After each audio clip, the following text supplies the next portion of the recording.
Eh bien, bonjour. Ben, écoutez, toujours aussi heureux de vous retrouver. Et ça y est, nous voilà partis sur un nouveau cycle de vidéos. Et comme je vous l'ai dit dans l'annonce faite il y a quelques jours, eh bien oui, je vais vous emmener dans le mystère des Templiers. Alors, le mystère des Templiers, il faut resituer tout ça. Pourquoi les Templiers? Qu'est-ce qui s'est produit pour qu'un jour un ordre de moines soldats, parce que ce sont des moines soldats, ait été créé? Et qu'est-ce qui s'est passé pour ça? Ben, on va revenir à 1078. 1078, alors même un petit peu avant.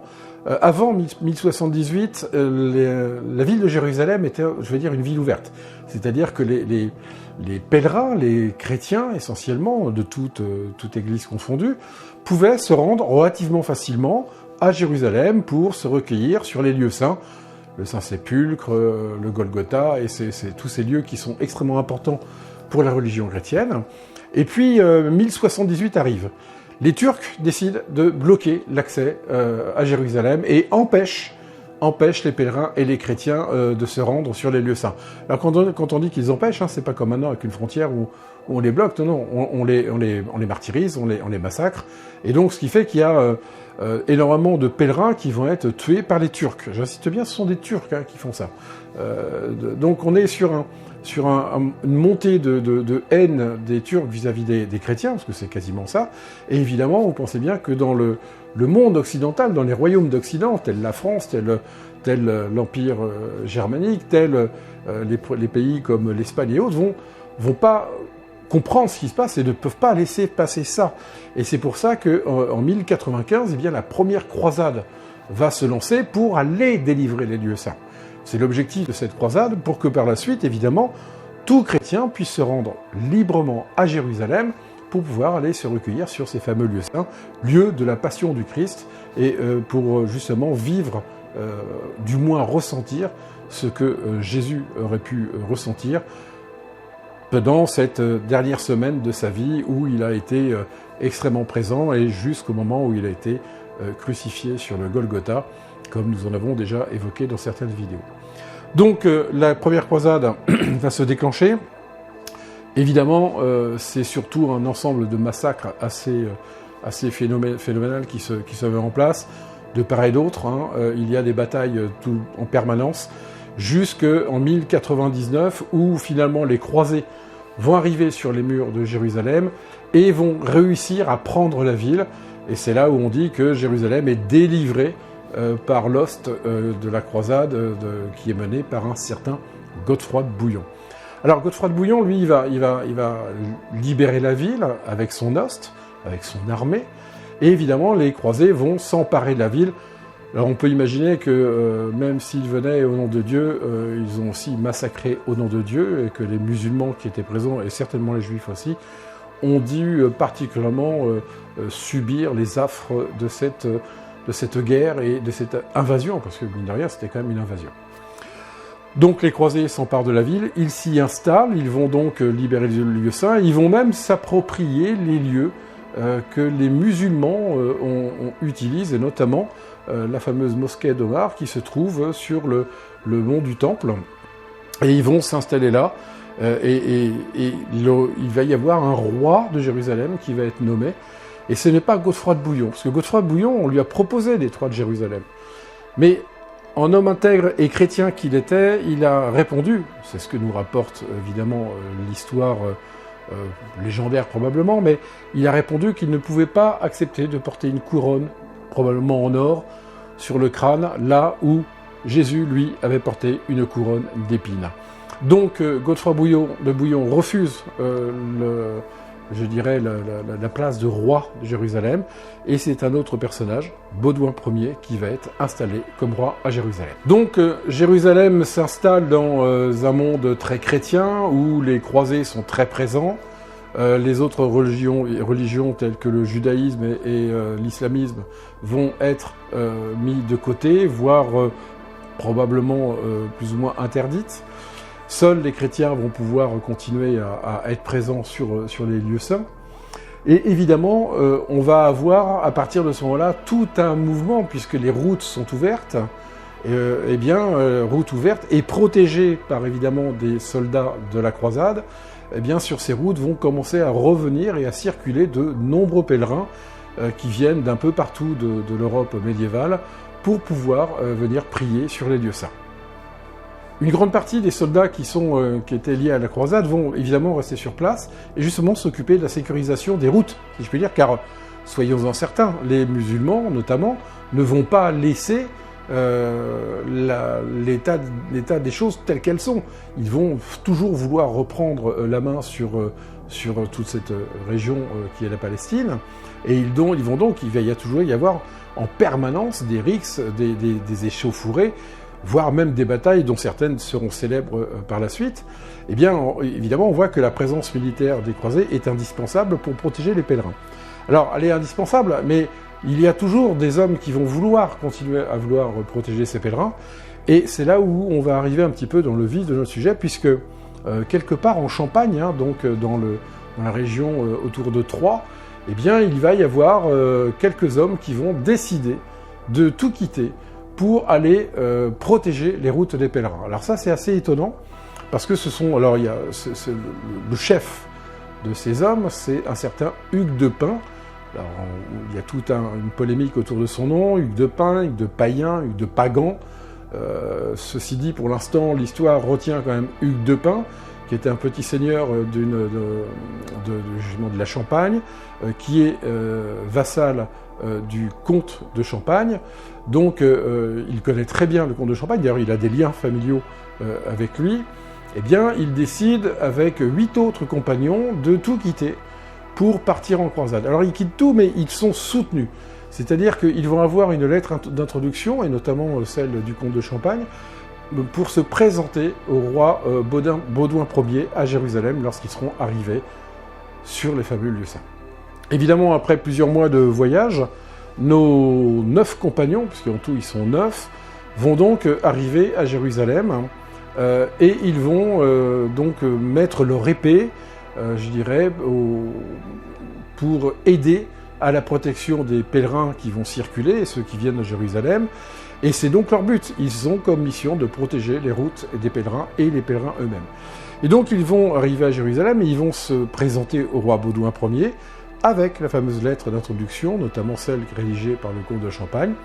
Et ce qui est surprenant, c'est que le comte de Champagne, le roi Baudouin Ier, est assez sensible à cette recommandation, si l'on peut dire, et il va décider d'installer les Templiers, on n'y est pas encore, mais les fameux 9 chevaliers qui viennent d'arriver, de les installer justement dans le temple, l'ancien temple de Salomon, et notamment dans les écuries de l'ancien temple de Salomon, mais également dans la fameuse mosquée d'Omar, qui est évidemment redevenue une église. Eh bien, ils vont s'installer là. Et c'est pour ça que par la suite, on va leur donner, parce que ce sont des hommes humbles, je vous rappelle, des laïcs, il ne faut pas oublier au départ, ce sont des chevaliers. Eh bien, ils vont avoir très très peu de moyens, et c'est pour ça que par la suite, on va les appeler les pauvres chevaliers du Christ, parce qu'en effet, peu de moyens, et donc ils sont pauvres. Et donc, ça donne cet aspect très, très humble par rapport à la mission qu'ils se donnent. Eh bien, parlons-en de cette mission, parce qu'elle est étonnante. On nous dit qu'ils vont rester 9 ans à Jérusalem, et notamment dans les quartiers que leur sont donnés par le roi Baudouin Ier. Mais actuellement, honnêtement, on ne sait pas ce qu'ils font pendant 9 ans. Il se passe sûrement des choses. Ils sont dans l'ancien temple de Salomon, et ils vont rester là. Alors ça, c'est la version aussi officielle, puisqu'on nous dit qu'ils partent avec leurs chevaux défendre les pèlerins, comme si à 9, ils étaient suffisamment nombreux pour, combattre les différents musulmans et autres, et turcs également, qui devaient attaquer régulièrement les routes. D'autant qu'ils partent à 9, ils reviennent à 9. C'est-à-dire que en 9 ans, d'ailleurs 9, je vous rappelle, c'est quand même un chiffre très symbolique, en 9 ans, il n'y a pas de blessés, il n'y a pas de morts, ce qui est plutôt étonnant dans le contexte de la région, où lorsque l'on va au combat combattre des Sarrasins, je les appelais aussi comme ça, des Turcs, qui étaient des hommes aguerris au combat, même si eux l'étaient. Donc on peut supposer il est fort probable que quand on part à 9, on ne revienne pas tous. Pourtant, ils vont revenir en France au bout de 9 ans. Et c'est vrai que ces 9 années, ces 9 premières années de ces chevaliers, qui seront par la suite les Templiers, eh bien, nous ne savons rien de ce qu'ils vont faire. Alors, on a des suppositions, et nous y reviendrons tout à l'heure. Alors, nos 9 chevaliers reviennent de Terre Sainte, ils vont retrouver le comte de Champagne, ils rentrent en Champagne, et un personnage entre dans leur environnement, c'est un certain Bernard de Fontaine, qui sera plus connu par la suite comme étant Bernard de Clairvaux, Saint Bernard de Clairvaux, qui est un homme qui est très écouté dans l'église romaine de son époque. Hein. Il a une importance, c'est un homme qui prêche beaucoup, qui a un discours puissant. Eh bien, il va se mettre à soutenir ces personnes, ces 9 chevaliers. Et ce que l'on sait aussi, ce qui est assez étonnant, c'est qu'à partir du moment où les 9 chevaliers reviennent dans la région de Troyes, parce qu'ils s'installent du côté de Troyes, la ville de Troyes, hein, en Champagne, eh bien, on voit que Bernard se met à avoir des relations avec le monde judaïque de la région de Troyes. Des relations qu'il semble avoir assez fréquentes et relativement proches, puisqu'il semblerait qu'il y ait des échanges avec les rabbins de la région de Troyes. Ce qu'il en sort, on n'en sait pas grand-chose, et encore, ce que je vous dis là n'est encore que plutôt des hypothèses, mais il y a, semble-t-il, des textes qui pourraient appuyer cela. Eh bien, ce Saint Bernard, ce futur Saint Bernard, se rapproche du monde judaïque, ce qui est un peu surprenant pour un saint un homme qui deviendra un saint par la suite. Et Saint Bernard va continuer à se passionner par ces 9 chevaliers qui sont revenus. Il va décider de les soutenir dans la création de ce que sera un ordre du Temple. Donc je vous rappelle, ils étaient partis en 1118. En 1118, ils sont à Jérusalem, ils arrivent à Jérusalem. Ils partent 9 ans, ils vont rester un peu de temps après en France. Et Saint Bernard va décider de les aider à créer, à structurer un ordre de moines chevaliers. Ce qui est déjà aussi antagoniste. Hein. Alors il y en avait déjà eu un préalablement, qui était l'ordre des Hospitaliers, quelques années auparavant, qui va précéder de peu la création de l'ordre du Temple, puisque c'est comme ça qu'ils vont être nommés par la suite. Et Saint Bernard va donc aider à écrire la règle du Temple. Hein. En tout cas, la première règle du Temple va être écrite en partie par Saint Bernard, et évidemment par les 9 chevaliers, et notamment Hugues de Pins. Et on peut se douter que le comte de Champagne avait un regard très précis aussi sur ce qui allait se passer. Donc toute une règle militaire qui est très stricte, hein, qui est rigoureuse, on est vraiment dans l'esprit militaire. Mais ce qui est aussi surprenant, c'est que dans cette règle, on va aborder tous les aspects religieux de l'ordre du Temple. La notion des prêtres, la notion des confesseurs et autres. On s'aperçoit que les Templiers, dès le départ, l'ordre du Temple, va avoir une structure très particulière. Déjà, il faut savoir que tous les Templiers n'étaient pas des chevaliers, hein. Il y avait trois niveaux, si je puis dire, dans l'ordre du Temple. Il y avait ce qu'on appelait les paysans, les serfs, qui s'occupaient des terres qu'ils allaient avoir par la suite. Ensuite, il y avait les sergents, qui étaient des hommes non nobles, issus de familles bourgeoises ou autres. Et puis les chevaliers, qui eux étaient issus uniquement de familles nobles. Et c'est pour ça qu'ils étaient chevaliers. Je vous rappelle que le chevalier, c'est le premier titre de noblesse, si je puis dire. Et donc les chevaliers étaient tous des nobles.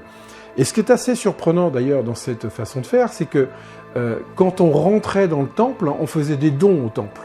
Et on voit des jeunes chevaliers entrer dans le temple après 1128, puisque la règle va être écrite par Saint Bernard en 1128.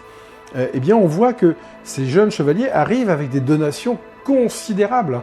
Les familles donnent, et on voit même des hommes qui quittent leur famille pour rentrer dans l'ordre du Temple. Et quand on rentre dans l'ordre du Temple, eh bien, c'est quand même un engagement extrêmement incroyable, parce que même si on est des combattants, on fait les 3 vœux monastiques. Les 3 vœux monastiques qui sont obéissance, pauvreté et chasteté. Donc là, on se coupe du monde, c'est-à-dire on devient un vrai moine, mais un moine particulier qui a le droit de tuer avec son épée. Il va tuer avec son épée, évidemment, mais pas n'importe qui. Et c'est écrit dans la règle, il ne va tuer que les incroyants, les infidèles, si je puis dire, ceux qui ne se croient pas en la religion de Jésus. Et d'ailleurs, ce qui est impressionnant dans cette règle du Temple, et on verra que par la suite, ça leur sera extrêmement maléfique, si je puis dire, c'est qu'un chevalier du Temple n'a pas le droit de lever l'épée contre un chrétien, sauf si ce chrétien qui l'attaque aura levé l'épée contre lui par 3 fois. Et là, il pourra se défendre. Mais si il n'est pas attaqué plus de 3 fois, il ne se défend pas, et vous verrez que ce n'est pas, ce n'est pas quelque chose qui doit être oublié dans le futur de nos présentations. Ceci dit, donc, nos Templiers font des vœux monastiques et sont des soldats qui vont massacrer, parce qu'ils vont massacrer au nom de Dieu, pour détruire l'infidèle, pour par la suite, évidemment, protéger et garder non seulement les lieux saints, mais la Terre Sainte en globalité, et nous verrons ça également par la suite. La question que l'on se pose et que beaucoup se posent, c'est mais qu'est-ce que nos Templiers ont pu faire, nos 9 premiers Templiers, ont pu faire en Terre Sainte pendant 9 ans? Parce que finalement, on n'a aucun texte. Alors, ceci dit, soyons clairs, on n'a aucune archive du Temple, à part des cartulaires qui ont été retrouvés dans les commanderies. Alors, un cartulaire, en gros, c'est carrément la liste d'inventaire de ce qu'il y avait dans une commanderie, qui expliquait ce qu'il y avait comme animaux, comme céréales et autres, ce genre de choses. Mais au niveau des règles, on n'a quasiment rien. Au niveau des archives, si on peut dire, on n'a rien, à ma connaissance. Si quelqu'un est capable d'en produire, je serais content d'en voir, mais je parle bien d'archives qui racontent la vie du Temple et tout ce qu'il faisait au sein du Temple. Eh bien, on ne sait pas ce que s'est produit pendant ces 9 premières années. On ne sait pas ce que les 9 premiers Templiers ont pu faire. Quoi qu'il en soit, ils sont restés. Et il faut bien être clair, bien sûr, ils ont pu lever l'épée contre des infidèles pour défendre les pèlerins, mais je ne pense pas que c'était le but de leur journée. Et c'est vrai que là, les mystères commencent, parce que pour beaucoup, il a été dit que si les Templiers ont été reçus par Baudouin Ier d'abord, ça veut dire que Baudouin Ier avait un intérêt, et que finalement la lettre d'introduction qui lui était présentée devait avoir une certaine solennité qui faisait qu'il ne pouvait pas trop refuser ce qui était demandé dans cette lettre, ça c'est une chose. Et puis on peut se demander, c'est pourquoi on les loge tout de suite dans ce lieu qui est le fameux ancien temple de Salomon, du moins ce que l'on identifie comme étant l'ancien temple de Salomon. Alors pour certains, eh bien, les Templiers auraient été à la recherche d'artefacts extrêmement importants pour la religion chrétienne, mais sûrement aussi pour la religion juive. Certains parlent de l'Arche d'Alliance. Certains disent que les Templiers ont cherché l'Arche d'Alliance sous le temple de Salomon, et pour d'autres, ça serait même le Saint Graal. Les Templiers auraient été à la recherche du Saint Graal dans le temple ou sous le temple de Salomon.